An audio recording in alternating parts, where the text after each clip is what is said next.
آپ نے نماز جمع کرنے کے حوالے سے بات کی ہے، اس میں ایک بندہ اگر روزانہ نماز جمع کر رہا ہے بغیر عذر کے تو وہ افضلیت غیر افضلیت کا ایشو ہے یا اس پہ گناہ ہوگا؟ نہیں، گناہ تو نہیں کہہ سکتے. اس میں دیکھیں ایک جعلی روایت موجود ہے کہ المستدل الحاکم میں، جس نے یعنی نمازیں وقت سے پہلے پڑھ لیں اور وہ جو ہے وہ دوست کی ہے، اس طرح کی روایتیں جعلی روایتیں پیش کرتے ہیں. تو وہ تو نبی علیہ السلام نے خود نمازیں جمع فرمائی ہیں اس طریقے سے، سفر میں بھی فرمائی ہیں، اور میں اکثر اس کے اوپر بولتا بھی رہتا ہوں. تو اگر وہ نمازیں مطلب روٹین میں بھی جمع کرتا ہے تو شرعی اس کے اوپر تو کوئی حکم نہیں لگایا جا سکتا. آپ ذرا سنی شیعہ کی بت پرستی سے باہر نکلیں. جب مسلم شریف میں حدیث ہے وہ 1633 آنورڈ، اس میں عبداللہ ابن عباس سے وہ تابعی پوچھتا ہے کہ نبی علیہ السلام نے نمازیں کیوں جمع کی تھی؟ تو انہوں نے کہا تاکہ امت کے لیے آسانی ہو جائے.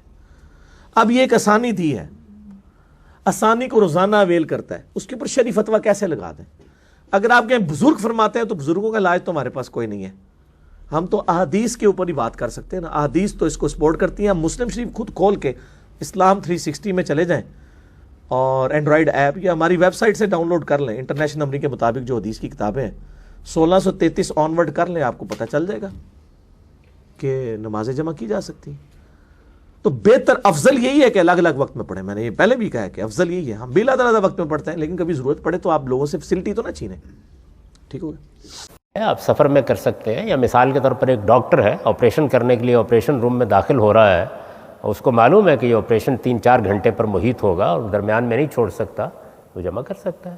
تو اس طرح کی ہر ضرورت کے لیے آپ نماز کو جمع بھی کر سکتے ہیں، اور اگر افراتفری کی کیفیت ہو، بھاگ دوڑ کی کیفیت ہو، تو اس کو مختصر بھی کر سکتے ہیں، یعنی 2 رکعتیں پڑھ سکتے ہیں، جس کو قصر کہا جاتا ہے. مغرب 3 رکعتیں ہی رہتی ہے، لیکن ظہر اور عصر اور عشاء یہ 2 رکعتیں ہو جاتی ہے. فجر پہلے ہی 2 رکعتیں عادی ہو جاتی ہے.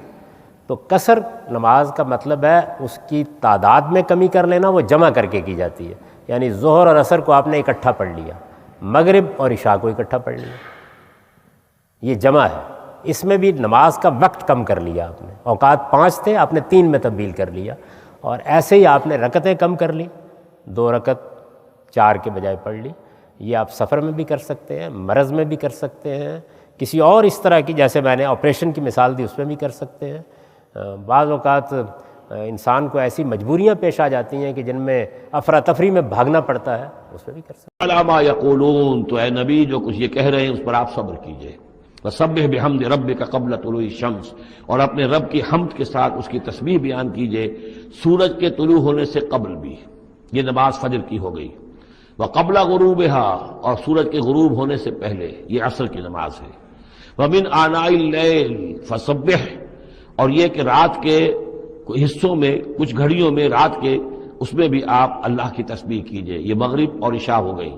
وہ اطراف النہار، اور نہار کے دونوں سروں پر یا دونوں اطراف میں، یہ ہے سورج کے ڈھلنے کے ادھر ظہر ہے. اور ایک اور نماز بھی ہے جس کو صلاۃ الضحیٰ کہتے ہیں، یا جس کو چاشت کی نماز کہتے ہیں، لیکن وہ فرض نہیں ہے.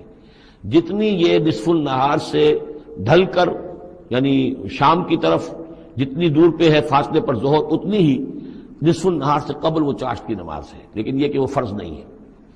نمازیں اصل میں 8 ہیں. 3 نمازوں کو فرض نہیں رکھا گیا، 5 کو فرض کیا گیا. نمازیں 8 ہیں، اور وہ بڑی ایونلی ڈسٹریبیوٹڈ ہیں. یوں سمجھیے کہ ہر گھڑی میں تقریباً 3 گھنٹے کے وقفے سے ایک نماز ہے. لیکن اللہ تعالیٰ کی حکمت یہ ہوئی کہ ان میں سے 3 نمازوں کو اس نے اس طریقے سے نفلی کر دیا ہے تاکہ ایک وقفہ مل جائے طویل، ظہر یعنی فجر سے ظہر تک، کہ اس میں پھر کوئی بریک نہ ہو، اور جو لوگ اپنی معاش کی جد و جہد کے اندر لگے رہتے ہیں وہ اپنی معاش کی جد و جہد کو ان انٹرپٹڈ جو ہے پرسو کر سکیں. لعلک ترضی، اگر تم یہ کرو گے تو تم خود راضی ہو جاؤ گے، اللہ تعالیٰ تمہیں راضی کر دے گا. یہ بھی اختلافی مسئلہ ہے. حنفی حضرات اس کی اجازت نہیں دیتے، لیکن اہل حدیث، شوافع اور دوسرے مسلک جو ہے وہ سب اس کی اجازت دیتے ہیں کہ سفر میں ظہر اور عصر اور پھر مغرب اور عشاء کو جمع کیا جا سکتا ہے. پھر وہی بات مسلک کی ہے. اس میں جس پر بھی ہو آپ اس پر عمل کریں، اور دوسرے مسلک پر عمل کرنے والوں سے نفرت نہ کریں. وہ بھی ایک مسلک ہے، اس کے بعد دلائل ہیں، اس پر عمل کر رہے ہیں. باقی یہ ہے کہ ایک رائے یہ ہے جن لوگوں کی کہ جو جمع کرنے کے قائل ہیں کہ جمع تقدیم نہیں ہونی چاہیے، جمع تاخیر، یعنی ظہر کے وقت آپ ایسے سفر میں ہیں کہ نماز ادا کرنا اس وقت آپ کے لیے دشوار ہے تو اسے مؤخر کر دیجئے یہاں تک کہ عصر کا وقت قریب آ جائے تو عصر اور ظہر ملا کر پڑھ لیں، لیکن یہ نہیں کہ آپ ظہر کے ساتھ ہی عصر پڑھ لیں، اس کو کہتے ہیں جمع تقدیم، پہلے جمع کر لینا، اگلی نماز کو پہلی نماز سے جمع کرنا نہیں، بلکہ پہلی نماز کو دوسری نماز کے ساتھ جمع کرنا۔ تو یہ مختلف آراء ہیں اہل علم کی، آپ حضرات مجھے خام خواہ ان فقہی مسائل میں گھسیٹتے ہیں، میں نے بارہا کہا ہے کہ میں مفتی نہیں۔ ایک انہوں نے پوچھا ہے کہ کیا گھر میں ظہر اور عصر دو نمازوں کو ایک ساتھ ملا کر پڑھنا جائز ہے جیسے سفر میں پڑھتے ہیں؟ دیکھیں، خلاصہ کلام یہ ہے کہ فقہ حنفی کے روشنی میں نہ سفر میں یہ عمل جائز ہے اور نہ گھر میں جائز ہے۔ یہ امام شافعی رضی اللہ تعالیٰ عنہ کے نزدیک تو ہے کہ اگر آپ سفر پہ جا رہے ہوں تو دو نمازوں کو ایک وقت میں جمع کر لیں، جیسے مغرب کی نماز آپ پڑھ رہے ہیں اور عشاء میں آپ کو سفر پہ جانا ہے تو عشاء کی مغرب کے وقت میں ہی پڑھ لی جائے، ان کے ہاں گنجائش ہوتی ہے، لیکن فقہ حنفی میں بالکل گنجائش نہیں ہے۔ قرآن کا فیصلہ ہے کہ اللہ تبارک و تعالیٰ نے فرض نمازوں کے اوقات مخصوص کیے ہوئے ہیں، اسی طرح نبی کریم صلی اللہ علیہ وسلم کی جانب سے بھی منقول ہے، اور کہیں اگر یہ حدیث میں آتا ہے کہ نبی کریم صلی اللہ علیہ وسلم نے دو نمازوں کو ملایا تو ہم اس میں تعویل یہ کرتے ہیں یا اس کا مفہوم یہ بیان کرتے ہیں کہ یہ جمع حقیقی نہیں تھا بلکہ جمع صوری تھا۔ جمع حقیقی کا مطلب ہے کہ دو نمازوں کو ایک وقت میں جمع کر دینا، اس طرح کہ ایک کو مؤخر کر کے دوسری وقت کے اندر پڑھنا یا دوسری کو وقت سے پہلے پڑھنا، یہ جمع حقیقی کہلاتا ہے۔ اور جمع صوری کا مطلب یہ ہوتا ہے یعنی صورتاً جمع کرنا، کہ ایک نماز کو بالکل آخری وقت میں ادا کریں، جیسے ظہر کو بالکل آخری وقت میں ادا کیا، پھر عصر کا وقت شروع ہوا تو فوراً عصر کی نماز پڑھی۔ یہ بظاہر دونوں جمع ہو گئیں، لیکن ظہر کے وقت میں ہے، عصر کے وقت میں ہے، تو جمع صوری تو جائز ہے، جمع حقیقی فقہ حنفی میں جائز نہیں، لہذا نہ گھر میں جمع کریں نہ سفر میں کریں۔ احمد منیر صاحب یوکے سے ہم سے سوال کر رہے ہیں۔ احمد منیر صاحب فرما رہے ہیں کہ دو نمازوں کو عذر کی بنیاد پر ایک وقت میں جمع کرنا، یہ مسئلہ اختلافی نوعیت کا کیوں ہے؟ جیسے امام ابو حنیفہ رحمۃ اللہ تعالیٰ علیہ اس کو جائز قرار نہیں دیتے، دیگر محققین ان کے نزدیک یہ جائز ہے، ان دونوں میں کون سا قول ایسا ہے کہ جس کو ترجیح دی جا سکتی ہے؟ احمد منیر صاحب، میں انشاءاللہ کوشش کرتا ہوں سمجھانے کی، اللہ تعالیٰ توفیق عطا فرمائے اس مسئلے کے اندر کہ کوئی عذر آ جائے سفر کی یا مرض کی، اس عذر کی بنیاد پر دو نمازوں کو ایک وقت میں جمع کرنا، جیسے ظہر اور عصر کو اور مغرب اور عشاء کو، ان نمازوں کو ایک وقت میں جمع کرنا، اس مسئلے میں مجھے ذاتی رائے میری یہ ہے کہ امام ابو حنیفہ رحمۃ اللہ تعالیٰ علیہ ایک ثواب کے ضرور مستحق ہوئے ہیں، اور زیادہ مضبوط بات اس کے اندر یہی ہے کہ عذر ہے تو دو نمازوں کو ایک وقت میں جمع کیا جا سکتا ہے۔ دیکھیے گا، امام ابو حنیفہ رحمۃ اللہ تعالیٰ علیہ ان کا استدلال بالکل واضح ہے، اصول ہے جو تمام کے تمام مجتہدی جتنے بھی گزرے ہیں ان سب کے درمیان متفق علیہ ہے، وہ یہ کہ اگر کوئی بھی جو روایت ہمارے سامنے آتی ہے یہ اگر قرآن پاک سے متعارض ہو تو وہ اس روایت کو بالکل ایکسیپٹ نہیں کیا جاتا۔ نماز کے حق میں ہوا یہ کہ بہت سی روایات ایسی آ گئی کہ جو قرآن پاک کے خلاف ہونے کی بنیاد پر محققین علماء کرام کبھی بھی اس سے استدلال نہیں کیا۔ مثلا ایک روایت آ گئی صحیح سند کے ساتھ، آپ غور کریں اور یہ حوالہ آپ کے سامنے آ رہا ہوگا کہ ایک صحابی ہے، رسول اللہ صلی اللہ علیہ وسلم کی بارگاہ میں حاضر ہوئے، عرض کی کہ مجھے کام کا، میں مصروف تھوڑا زیادہ ہوتا ہوں تو میں 5 وقت نماز نہیں پڑھ سکتا، کیا میرے لیے رعایت ہے کہ میں نمازیں تھوڑی کم کر دوں؟ تو مفہوم ایسا ہے کہ رسول اللہ صلی اللہ علیہ وسلم فرمایا ٹھیک ہے کم نمازیں پڑھ، 2 نمازیں پڑھ لیا کرو، فجر اور عصر۔ تو اب یہ جو روایت آئی ہے اس کے متن کو جملہ محققین مجتہدین نے قبول نہیں کیا، اس کی وجہ یہ کہ اللہ قرآن پاک میں ارشاد فرمائے نماز فرض باندھا، ایک وقت باندھا فرض ہے تم پر، اور اس کی تاکید میں 700 سے زیادہ آیات قرآن پاک میں نازل ہو جائیں، اور ایک راوی کھڑا ہو کر کے وہ یہ ذکر کر دے کہ بھائی ایک شخص تھے رسول اللہ صلی اللہ علیہ وسلم نے انہیں نمازیں اس لیے معاف کر دی کہ روزمرہ کی مصروفیت تھی، اس علت کی بنیاد پر تو ہر مسلمان پہ 5 وقتہ نماز فارغ ہو گئی بالکل۔ ہر انسان مصروف ہوتا ہے، صبح آفس جانا ہوتا ہے، کام کاج کرنا ہوتا ہے، لوگوں نے شاپس کھولنی ہوتی ہیں، یعنی ہر بندہ اپنی زندگی میں مصروف تو ہے، اور نماز پڑھنے کے لیے اس کو اسپیشلی ٹائم بالکل نکالنا پڑتا ہے، کوئی 24 گھنٹے کا ہر بندہ فارغ نہیں ہوتا۔ لہٰذا اس روایت کے مطابق تو نتیجہ یہ نکلا جو بھی کام کاج کرنے والے لوگ ہیں بس وہ 2 نمازیں بھی پڑھ لے انف ہے، لیکن اس متن کو، اس روایت کے متن کو قرآن پاک کے اپوزٹ ہونے کے ناطے کسی بھی عالم نے قبول نہیں کیا، حالانکہ یہ صحیح سند کے ساتھ موجود ہے اور سیاہ ستہ کی روایت ہے، تو اس روایت کو ہمارے علماء میں سے کسی نے بھی قبول نہیں کیا۔ اسی طریقے سے بعض روایتیں ایسی آئی ہیں جیسے حضرت عبداللہ ابن عباس کا نام لے کر رضی اللہ تعالیٰ عنہ کہ ان سے کہ بھائی بغیر کسی مجبوری کے، بغیر کسی عذر کے بھی 2 نمازوں کو ایک وقت میں جمع کر لو تو اس کی بھی گنجائش ہے۔ اس روایت کو بھی بالاجماع اور بالاتفاق طور پر جتنے محققین مجتہدین گزرے، امام ابو حنیفہ، شافعی، مالک، حنبل، سفیان ثوری، اوزاعی، تمام کے تمام نے ریجیکٹ کر دیا، کسی نے استدلال نہیں کیا۔ انہوں نے کہا یہ روایتیں، اس کے الفاظ میں تغیر ممکن ہے ان لوگوں کی طرف سے بنایا گیا ہو کہ جو نماز کے معاملے کے اندر دین اسلام کو بگاڑنا چاہتے ہیں۔ رسول اللہ صلی اللہ علیہ وسلم سے بغیر مجبوری کے کبھی بھی نمازوں کو اکٹھا کر کے پڑھنے کی مروی نہیں ہوا، نہ یہ سنت رسول اللہ صلی اللہ علیہ وسلم نے جاری کروائی۔ اور ایسی روایتیں جو قرآن پاک کے خلاف ہوں یا رسول اللہ صلی اللہ علیہ وسلم کے عملی تعامل کے خلاف ہوں، بالکل ایسی روایتوں کو قبول نہیں کیا جاتا۔ یہی وجہ ہے کہ امام مالک رحمۃ اللہ تعالیٰ علیہ اس روایت کو عبداللہ ابن عباس کی نقل کرتے ہیں اور فوراً بعد میں کہتے تھے کہ بالکل عذر کی بنیاد پر رسول اللہ صلی اللہ علیہ وسلم نے جمع کی۔ ایسے کیسے کسی کے کوئی کھڑا ہو کے ہمیں بول دے اور ہمارا دین بدلنا شروع کر دیں؟ تو قرآن پاک کی بنیاد پر ایک محکم طریقے سے دین کے اصول جو ہے نا وہ ہمارے بنے ہوئے۔ اچھا یہ کچھ روایتیں ایسی آگے، اچھا اس کے بعد پھر کچھ روایتیں آگے نمازوں کو جمع کرنے کی عذر کی حالت کے اندر، یعنی رسول اللہ صلی اللہ علیہ وسلم جب کبھی سفر فرمایا کرتے، سفر میں جانا ہوتا، اور سفر میں چونکہ مشقت ہوتی ہے، ماضی کے دور میں یہ مشقت بہت زیادہ تھی، مثلا پیدل سفر تھا، قافلوں کا سفر تھا، اونٹنیوں کا سفر تھا، پانی کی مشقت بہت زیادہ ہوتی تھی، ان سب چیزوں میں ہمارے دین نے رعایت دی، اور اللہ تعالیٰ قرآن میں بارہا رعایت دیتے ہیں۔ وَإِن كُنتُم مَرْضَىٰ أَوْ عَلَىٰ سَفَرٍ، اگر تم مریض ہو، اگر تم سفر میں ہو، روزے کی رعایت، پانی کی رعایت، تیمم کی رعایت۔ تو مریض اور سفر ان دونوں حالتوں میں اللہ تعالیٰ نے قرآن پاک میں بہت سے احکامات میں رعایت دی ہے۔ تو رسول اللہ صلی اللہ علیہ وسلم بھی جس وقت سفر میں جایا کرتے، چونکہ ایک مشقت تھی، نبی پاک علیہ الصلوۃ والسلام ایسے عذر کی بنیاد پر نمازوں کو جمع کر لیتے تھے، ایسی روایتیں آئی ہیں۔ لیکن اس کے مقابلے میں حضرت عبداللہ ابن مسعود کی بھی ایک روایت آئی ہے صحیح سند کی۔ عبداللہ ابن مسعود کہتے ہیں کہ سوائے عرفہ کے جو حج کے اندر نمازیں جمع کر کے پڑھتے ہیں، اس کے علاوہ رسول اللہ صلی اللہ علیہ وسلم کو کبھی نہیں دیکھا گیا کہ نبی پاک علیہ الصلوۃ والسلام نے نمازوں کو جمع کر کے ادا کیا ہو۔ تو یہ روایتیں چونکہ مختلف طریقے کی آ گئی تھی، تو امام ابو حنیفہ رحمۃ اللہ تعالیٰ علیہ وہ یہ محسوس کرتے تھے کہ 2 نمازوں کو ایک وقت میں جمع کر کے پڑھنا قرآن پاک کے خلاف جاری ہے، اس لیے وہ ان روایتوں کو قبول نہیں کیا کرتے تھے۔ وہ واضح کہتے تھے، قرآن بیان کرتا ہے کتاب موقوتہ، وقت باندھا فرض ہے نماز ہم پر۔ رسول اللہ صلی اللہ علیہ وسلم نے جو سنت جاری کروائی متواتراً متعاملاً، جو منقول ہوتی چلی گئی ہے، وہ یہی نماز اپنے وقت میں پڑھی جاتی ہے، لہذا ان روایتوں کی بنیاد پر ہم تخصیص نہیں کریں گے۔ امام ابو حنیفہ نے یہ اسٹینڈ لیا تھا، لیکن میرے نزدیک، ظاہر ہے یہ میری رائے ہے، میری ترجیح ہے، میں غلط بھی ہو سکتا ہوں، امام ابو حنیفہ رحمۃ اللہ علیہ کو اللہ تعالیٰ ایک اجر سے نوازے، اس مسئلے کے اندر، اس اجتہاد کے اندر قدر کمزوری تھی۔ اس کی وجہ یہ ہے کہ بات عام حالت کی چل رہی ہوتی تو بالکل یہ روایتیں قرآن کے خلاف تھی، لیکن یہ عام حالت کی بات نہیں چل رہی ہے، یہ چل رہی ہے عذر کی، جب سفر ہے یا مرض ہے۔ اور اللہ تعالیٰ قرآن پاک کے اندر مریض کو اور مسافر کو خاص رعایتیں ارشاد فرماتے ہیں، اور جہاں تک نماز کا تعلق ہے تو اللہ تعالیٰ نے خاص رعایت قرآن میں ذکر کی ہے سفر کی حالت میں نماز کی۔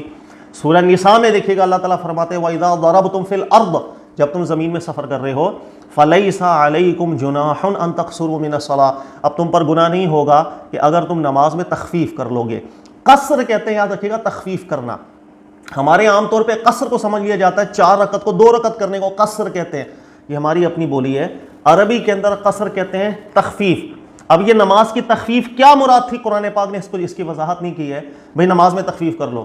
رسول اللہ صلی اللہ علیہ وسلم نے اپنے مبارک عمل سے اس تخفیف کی سنت جاری کروائی تھی، اور یہ 2 طرح کی تخفیف تھی۔ ایک عدد کی تخفیف کہلاتی ہے، یعنی 4 رکعت کی نماز کو 2 رکعت میں تبدیل کر دیا جائے، یہ تخفیف، اور ایک کیفیت کی تخفیف ہے۔ کیفیت کی تخفیف یہ تھی کہ اگر سفر میں مشقت ہے تو 2 نمازوں کو ایک وقت کے اندر پڑھ لیا جائے، ظہر عصر اور مغرب اور عشاء، یا ظہر کے وقت میں عصر، اسی طرح مغرب کے وقت میں عشاء، یا عصر کے وقت میں ظہر اور عصر، اور عشاء کے وقت میں مغرب اور عشاء۔ یہ سنت رسول اللہ صلی اللہ علیہ وسلم نے باقاعدہ جاری کروائی تھی، اور تعامل اول، صدر اول عملی طور پر اس پر گواہ کھڑا ہے کہ صدر اول میں یہ طریقہ کار بالکل معمول تھا۔ صدر اول کا جو تعامل ہوتا ہے بہت بڑی دلیل ہوتی ہے، یہ اکثر اگر آپ میرے بیانات سننے والے ہیں تو آپ اس سے واقف ہوں گے، میں کئی دفعہ اس کو سمجھا چکا ہوں۔ اس وجہ سے یاد رکھ لیجئے گا کہ سفر میں یا مرض کی بنیاد پر جب انسان نمازوں کو جمع کرنے کی طرف جاتا ہے تو وہ قرآن پاک کی واضح اس نص کے اندر داخل ہو جاتا ہے کہ اللہ تعالیٰ نے سفر کی حالت کے اندر نماز میں قصر کی اجازت دی تھی، نماز میں تخفیف کی۔ اب یہ تخفیف کا حکم یہاں چونکہ ایبسولوٹ تھا، ایک مطلق حکم تھا، تو تخفیف کے حکم میں 2 راہیں نکلتی تھی، عدد کے اندر بھی تخفیف اور کیفیت کے اندر بھی تخفیف۔ اس لیے رسول اللہ صلی اللہ علیہ وسلم نے عدد کی تخفیف بھی بیان فرمائی کہ عدد کے اندر 4 رکعتی نماز کو 2 پڑھ لیا جائے. اسی طرح کیفیت کے اندر بھی رسول اللہ صلی اللہ علیہ وسلم نے تخفیف ذکر فرمائی کہ 2 نمازوں کو ایک وقت کے اندر جمع کر لیا جائے. یہ چونکہ قرآن پاک کی واضح نص موجود تھی اور جتنی تخفیف والی رسول اللہ صلی اللہ علیہ وسلم سے سنتیں مروی ہوئی ہیں وہ قرآن کے اپوزٹ لی جاتی ہیں، اس لیے کہ وہ عام حالت کی نہیں ہے، وہ ایک عذر کی بنیاد کی. اس لیے درست مسئلہ اور درست استدلال، بہرحال مجھے بھی یہی لگتا ہے کہ عذر کی بنیاد پر نمازوں کو جمع کر لیا جائے گا. قرآن پاک کے خلاف ہم نہیں جاتے ہیں، قرآن کی مطابقت کے اندر ہم جاتے ہیں. یہی وجہ ہے کہ امام ابو حنیفہ رحمۃ اللہ تعالیٰ علیہ اس اجر کے مستحق ہونے کے باوجود بھی ان کے جو شاگرد تھے بعد میں آنے والے، کئی شاگردوں کا رجحان یہی رہا تھا کہ نمازیں جمع کرنے کی اجازت ہے سفر کے اندر اور مرض کے اندر. آج کے دور میں بھی دیکھیے گا بڑی مشقت ہو جاتی ہے. اگر آپ ٹرین کا سفر کر رہے ہیں تو ٹرین کے سفر کے اندر ظاہر ہے ظہر کی نماز، پھر عصر کی نماز، پھر فوراً مغرب کی نماز، پھر عشاء کی نماز، تو بار بار وضو کا اہتمام کرنا، بار بار نماز پڑھنا، پھر مرد بھی ٹرین میں سفر کر رہے ہیں، خواتین بھی ٹرین میں سفر کر رہی ہیں، ایک بڑی مشقت ہو جاتی ہے. لہٰذا اس رعایت سے بالکل فائدہ اٹھانا چاہیے. اور امام ابو حنیفہ رحمۃ اللہ تعالیٰ علیہ بالکل ایک مجتہد ہے. اس کے علاوہ جتنے بھی مجتہدین کرام ہیں وہ تمام کے تمام متفق ہیں کہ یہ جو رعایت ہے سفر اور مرض کے اندر نمازیں جمع کرنے کی، قرآن کے خلاف نہیں، قرآن کی نص کے مطابقت میں ہے. یہی استدلال بارہ زیادہ مضبوط لگتا ہے. اللہ تعالیٰ سمجھنے کی توفیق دے. جزاک اللہ خیر. نے کسی سے سوال پوچھا کہ آپ 2 نمازیں اکٹھی کیوں پڑھتے ہیں، ظہرین اور مغربین، ظہرین اور مغرب اکٹھی، مغرب عشاء ملا کے پڑھتے ہیں نا پورا سال. تو حوالہ تو ان کے پاس بھی ہے، انہوں نے فوراً بخاری مسلم کی حدیث پیش کر دی کہ شیعہ حضرات یہی کرتے ہیں نا، ظہر اثر ملا کے پڑھتے ہیں کہ بھئی نبی صلی اللہ علیہ وسلم نے بغیر کسی عذر کے، بغیر بارش کے، کوئی بھی عذر نہیں تھا، 2 نمازیں آپ نے اکٹھی پڑھی ہیں. اور جب پوچھا گیا تو راوی کہتے ہیں کہ اس لیے تاکہ امت میں کوئی حرج نہ ہو. اب یہ ایک حدیث ہمیں ملتی ہے، حوالہ تو ہے اس حدیث کا بھی، مگر بلا عذر 2 نمازوں کی اکٹھا پڑھنا ہمارے پاس اجماع امت کی دلیل ہے کہ یہ اس کی اجازت بولو نہیں. نہ خلفائے راشدین کے دور میں کبھی ایسا ہوا، نہ صحابہ تابعین، صدیوں سے اسلام چلا آ رہا ہے. چاروں امام اس پر متفق ہیں کہ آپ 2 نمازیں بغیر کسی شرعی عذر کے اکٹھی نہیں پڑھ سکتے. کیوں؟ اس لیے کہ یہ جو قرآن کی آیت ہے ان الصلاۃ کانت علی المؤمنین کتابا موقوتا، نمازیں مومنین پر مقررہ وقت میں فرض ہیں، اس آیت کا پھر کوئی مطلب نہیں رہے گا. اس میں ہر نماز کا وقت متعین ہے. تو ایک حدیث اگر ملتی ہے اس میں درجنوں احتمال ہوتے ہیں. پہلا احتمال یہ ایک راوی بیان کر رہا ہے، بھائی وہ کتنا ہی سچا ہو اس سے غلطی بیان کرنے میں ہو سکتا، چاہے وہ بخاری کا ہی کیوں نہ ہو. یہ تھوڑی کہ بخاری کی حدیث بس آ گئی تو اب سارے مسئلے چینج ہو گئے. بندہ تو ایک ہی ہے نا جو بیان کر رہا ہے، اس سے غلطی ہو سکتی ہے. نیک ثقہ آدمی بھی بعض دفعہ بیان کرنے میں غلطی کر سکتا ہے. ایک آدمی کتنا ہی نیک ہو، کتنا ہی سچا ہو، خطا کا امکان ہے. بخاری میں بھی خطا کا امکان ہے. بخاری کی ایک حدیث میں آتا ہے کہ حضرت سلیمان کی 60 بیویاں تھیں، دوسری میں آتا ہے قسم اٹھائی تھی 100 کے بارے میں. ظاہر ہے یا تو 60 والا بیان ٹھیک ہے یا 100 والا، حالانکہ دونوں حدیثیں صحیح ہیں. لیکن ہم کہتے ہیں کہیں راوی سے خطا، بظاہر تو یہی ہے کہ ایک سے خطا ہوئی ہے بیان کرنے میں، کہ اس نے عدد کو زیادہ فوکس نہیں کیا، 60 کو 100 کہہ دیا یا 100 کو 60 کہہ دیا کسی نے. تو اسی وجہ سے صرف یہ کبھی کسی فقیہ کا مذہب نہیں ہے کہ بس جو حدیث بخاری میں آ جائے اس پہ فتویٰ دینا ہے. اس سے قوی حدیثوں کو، اس سے قوی دلیل کو پہلے دیکھا جاتا ہے، اور بخاری سے قوی قرآن ہے. تو اسی وجہ سے ان الصلاۃ کانت علی المؤمنین کتابا موقوتا، چاروں امام کہتے ہیں کہ بھائی نہ صحابہ نے یہ کام کیا، نہ تابعین نے، نہ قرآن سے بھی نہیں پتہ چلتا. تو اس سے پتہ چلتا ہے یا تو حدیث کے راوی سے بیان کرنے میں غلطی ہوئی ہے، یا زیادہ صحیح جواب یہ کہ یہ جمع حقیقت میں جمع نہیں ہے، صورتاً جمع ہے. صورتاً جمع کا مطلب یہ ہے کہ ظہر کو مؤخر کیا، آخر وقت میں پڑھا، اور جب سلام پھیرا تو تھوڑی دیر میں عصر کا وقت شروع ہو گیا اور پھر فوراً عصر پڑھ لی. اور مغرب کو ڈیلے کیا عشاء کے قریب لے جا کے، جیسے ہی مغرب پڑھی ہے تھوڑی دیر میں عشاء کا وقت شروع، تو فوراً آپ نے عشاء پڑھ لی. تو یہ جائز ہے. کبھی کبھار بولو بھائی جائز ہے، یہ معمول بنانا ٹھیک نہیں، کبھی کبھار جائز ہے. اور یہی دلیل امام ابو حنیفہ کی بھی ہے. امام ابو حنیفہ کہتے ہیں کہ جیسے آپ بخاری مسلم کی اس حدیث میں تعویل کرتے ہیں کہ بغیر سفر بغیر بیماری کے جو نبی نے جمع بین الصلاتین کی ہے یہ حقیقی جمع نہیں تھی، صورتاً جمع ہے کہ ظہر کو مؤخر کیا عصر کے قریب. تو اسی طرح جو سفر کے بارے میں حدیث میں آتا ہے نبی نے 2 نمازوں کو جمع کیا ہے، وہ بھی حقیقت میں جمع نہیں تھا بلکہ صورتاً جمع ہے. اور اس کی دلیل بھی قرآن کی آیت ہے، ان الصلاۃ کانت علی المؤمنین کتابا موقوتا، نماز مومنین پر مقررہ اوقات میں فرض ہے. ہر نماز کا ایک الگ وقت ہے. وہ کہتے ہیں یہ آیت قرآن کی آیت سفر اور حضر دونوں کو شامل ہے. اور امام حنیفہ کے اس مذہب پہ 2 بڑی خاندانی اور مضبوط دلیلیں ہیں جس سے آپ کو امام صاحب کی فراست کا اندازہ ہوگا. پہلی بات، عبداللہ بن عمر رضی اللہ تعالی عنہ نے سفر میں اسی طرح سے جمع کیا ہے کہ مغرب کی نماز کا ٹائم ہوا، صحابہ نے کہا پڑھے، طحاوی کی حدیث ہے، صحیح حدیث ہے، پڑھے نماز. انہوں نے فرمایا مؤخر کرو. مؤخر کرتے کرتے بہت سفر میں جلدی تھی آپ کو، یہاں تک کہ جب مغرب کا وقت ختم ہونے کے قریب ہو گیا، ابھی ختم ہوا نہیں، مغرب پڑھی آپ نے، تھوڑی دیر ٹھہر کے آپ نے جیسے عشاء کا وقت داخل ہوئے فوراً عشاء پڑھ لی. تو یہ جو ہمارے اہل حدیث بھائی سفر میں 2 نمازیں اکٹھی پڑھ رہے ہوتے ہیں یا عرب علماء کر رہے ہوتے ہیں، ٹھیک ہے اختلافی مسئلہ ہے، ہم اس میں شدت کے قائل نہیں ہیں، لیکن فقہ حنفی میں اس کی اجازت نہیں ہے. اور اس کی یہ دلیل ہے کہ یہ حدیثیں صریح نہیں ہیں کہ نمازوں کو قضا کیا ہے آپ نے. اور اگر کوئی روایت صریح بھی ہو تو وہ ان دلائل کے مقابلے میں نہیں ٹھہر سکتی جس میں ہر نماز کو اپنے وقت پہ پڑھنے کا حکم دیا گیا ہے. کیونکہ اسلام میں نماز کی حفاظت کا جتنا حکم دیا گیا اتنا کسی اور حکم کو اتنی اہمیت نہیں دی گئی ہے. تو امام صاحب کہتے ہیں نماز کو آپ اپنے ٹائم سے قضا کرنے کی جب تک چڑھتے سورج کی طرح واضح دلائل نہیں ہوں گے نا، بغیر کسی کنفیوژن کے، اس وقت تک سفر میں بھی آپ کو نماز قضا کرنے کی اجازت نہیں ہے.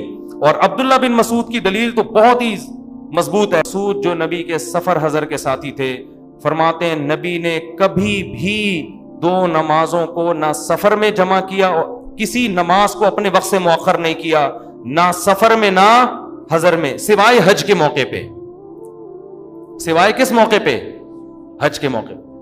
تو حج میں جو ظہر اثر ملا کے پڑھی جاتی ہے یا مغرب جو ہے مزدلفہ میں جا کے قضا کر کے پڑھی جاتی ہے، وہ تو حقیقت میں ہے عبداللہ بن مسعود کے بیان کے مطابق. اس کے علاوہ سفر میں جب 2 نمازیں ملا کے پڑھی جا رہی ہیں تو یہ صورتاً ملائی جائیں گی، کسی نماز کو اپنے وقت سے مؤخر نہیں کیا جائے گا. تو امام ابو حنیفہ کا مسلک اس بارے میں دلائل کے لحاظ سے کمزور نہیں ہے، بہت مضبوط ہے.